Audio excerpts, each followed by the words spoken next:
Hello, I'm Brent Adams, North Carolina personal injury and medical malpractice trial lawyer, practicing throughout the state of North Carolina. Now, I'm here today with one in a series of videos that we're doing to help folks handle their own case even without a lawyer. Now, keep in mind what we said in other videos about the type of case that you should handle and the type of cases you should not handle. But in the smaller cases, there are smaller cases that you can handle effectively yourself. And this series of videos is designed to help you do just that. Now, in today's video, we're going to talk about your dealing with the insurance adjuster. Now, insurance adjusters are trained professionals whose job it is to get your case settled as cheaply as they possibly can. So keep that in mind. The insurance adjuster, even though he or she may be nice and friendly, is not your friend. It's not their job to be your friend. It's their job to save their company as much money as they can by settling your case as cheaply as they can, even if it means settling the case more cheaply than it should be settled for. It's not their job to protect you. Now, an insurance adjuster will ask for certain things. They will ask for a recorded statement. They will ask for a medical release form so that they can get your medical records. They will ask for a wage information release form so that they can get your information relating to your lost wages if you're claiming that you're out of work and suffered lost wages. Our advice is not to give the insurance adjuster any of these things, and I will talk about that and tell you why. A recorded statement can hurt you, and in all of your dealings, you should be as honest and forthright as possible. So we're not talking about honesty when I'm saying that a recorded statement will hurt you. Certainly, you should tell the truth, and we urge you to tell the truth about everything. But there are certain statements that people make in recorded statements that hurt them.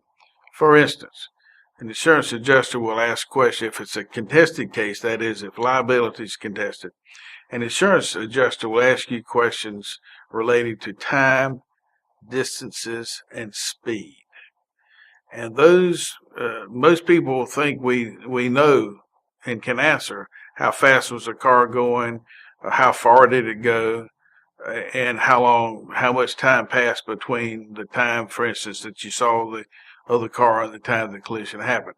Well, we think we know these things, but we really don't. I mean, unless we're truly experts on measuring time, distances, and speed, we're likely to give a careless answer, which is inaccurate. And insurance adjusters can turn these inaccurate statements against you. So that's the main reason that you should not give a recorded statement. There are other statements that you could make which would also hurt you. For instance, they may ask you about an important fact that you think you know, but you may guess at, and that is a mistake. What you should do is ask the insurance adjuster to tell you first what they want to know. Not a recorded statement, but ask them what the information they're seeking from you, and you should provide that information by way of a letter to them or a telephone statement to them. But again, be careful about answering questions relating to times, distances, and speed. Now, the adjuster will ask you to sign a medical release form. Again, we advise against that. That's almost always a mistake.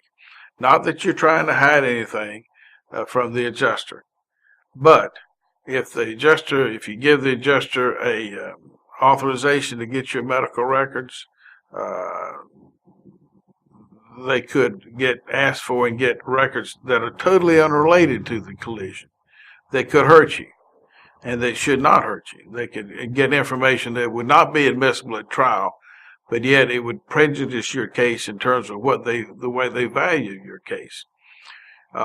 So it's best instead of giving a carte blanche authorization to an insurance company to get your medical records, ask the adjuster what records they want and get that for them. And of course, the only records that should be relevant would be the records related to your treatment and to your examinations and your treatments directly related to this collision. So our advice again is do not give a medical release form to the insurance adjuster. The same holds true with respect to requests that an insurance adjuster might make for your wage and employment information. You sign such a statement as about giving the insurance company authorization to get your personnel records, your employment records, and it could result in their getting a lot of private information that they've got no business knowing about, that has nothing to do with your case, but which could hurt you in terms of your settlement. So what you should do yourself is to get your employer to sign a statement as to how much you were making at the time of the collision, how much work you missed as a result of the being out for your injuries, as a result of the injuries from the collision, and also to outline what other non-wage benefits you may be missing because of your injuries that kept you out of work. For instance, vacation pay or sick pay, those kind of collateral benefits that you lost or will lose as a result of the collision. But you can get that information for the insurance adjuster without giving a release to the insurance adjuster. So in summary, you should get all of this information yourself and not give blanket authorizations for the insurance company to get this information for you. If you have any questions about this, give me a call. My toll-free number is 800-910-5879. There's no cost or obligation for the call, and I'll be happy to talk with you. Thank you.